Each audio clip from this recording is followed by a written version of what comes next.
Ես կուզեի հարցնել պատարագի մասին, Փաշինյանը հնչեցրել է միտեղ Եվրոպայում, ասելով, որ քանի որ դուք, այսինքն հոգևորականները, պատարագի ժամանակ հնչեցնում եք Արցախ բառը, հետևաբար դուք պատերազմի կուսակցություն եք։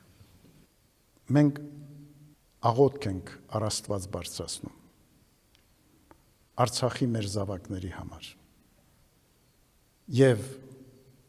Արցախի մեր ժողովրդի իրավունքների համար նաև հնարավոր բոլոր հարթակներում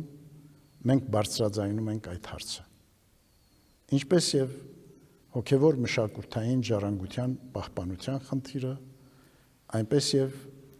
բանտում գտնվող հայոց զավակների ազատ արձակման խնդիրը։ Չեմ կարծում, որ հիմնավոր է արդարության պաշտպան ու ջատագով լինել, նույնականացվի պատերազմի կուսակցություն հասկացության հետ։ Պատերազմ չէ, որ մենք հրավիրում ենք։ Խաղաղությունը խարսխված պետք է լինի արդարության, իրավունքների պաշտպանության վրա, փոխադարձ եւ ոչ միակողմանի եւ ոչ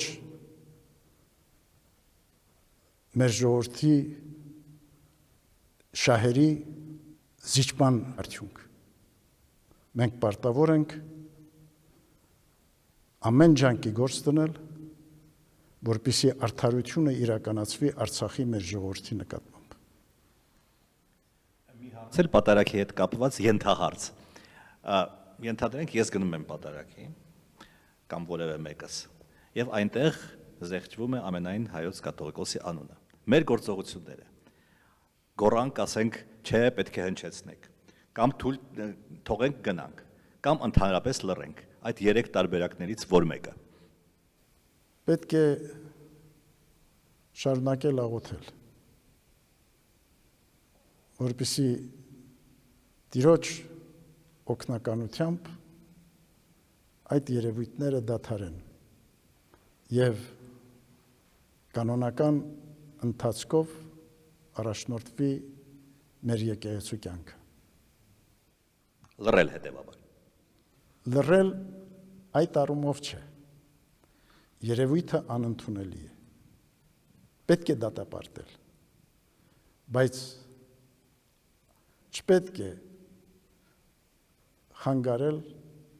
այդ աղոթական մթնոլորտը, այլ պետք է ապրել աղոթքի մեջ, աղոթական կյանքով։ Սա է մեր պատգամը։